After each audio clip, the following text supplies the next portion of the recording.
And if we go dark, I'll put all those things out there. Yeah. How did these guys not know this was taking place? So I've been to Israel many times. The whole country's a fortress.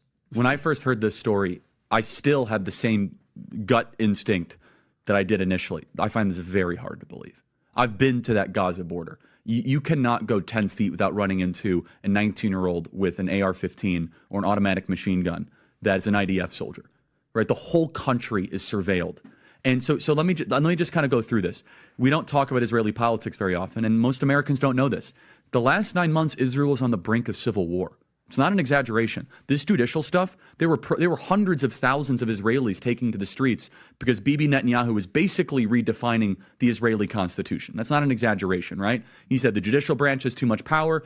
There were protests planned this week against Netanyahu, where they anticipated tens of thousands of people to take to the streets. That's all gone, Patrick.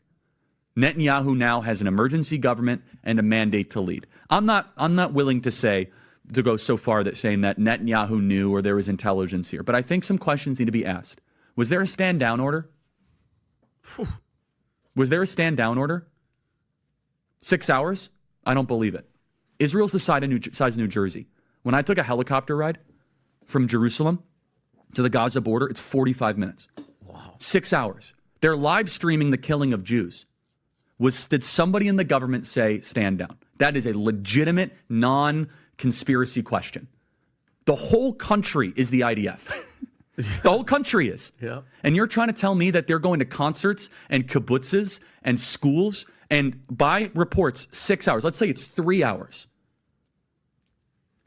That's suspect. Go ahead, Rob. It's also not like a right-wing reporting. This is from the New York Times. The long wait for help as massacre unfolds in Israel. 9 I can't think of a hours. more liberal news outlet than the New York Times. And by the way, I'm actually very pro-Israel. So let me be very, so I'm not exactly. Well, I think we all are. No, I just want to make sure my position is clear here.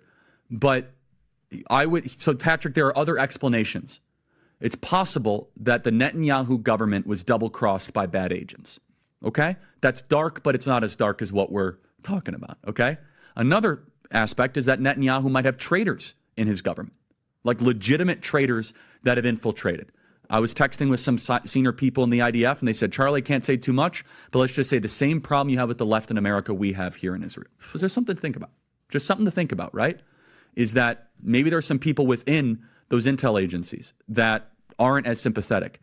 Or maybe, Patrick, maybe they might have gotten a tip, they might have gotten whispers, but no one thought it would be 1,200 Jews dead. That's a potential, right? Because here's the essence of it. The essence is this. This is the closest thing to the Holocaust that any of us have lived through. But the fact is now Bibi and the Israeli hard-right government has a mandate. I got to be careful the way I say this. They're going to try to ethnically cleanse Gaza. Yep. I mean, I don't use that term lightly, okay? They're talking about basically removing 2.5 million people from there, okay? And honestly, they have a mandate to go seek justice and revenge. They do. This idea that they need to have a truce or a peace treaty, that's morally crap after you see women and children be burned alive and dragged to the streets. But there are some serious questions here, Patrick. And let me tell you, my pattern recognition over the last 5 years has become pretty sharp. COVID, Maui fires, Epstein. When I see a story and it doesn't click, our guts are usually right.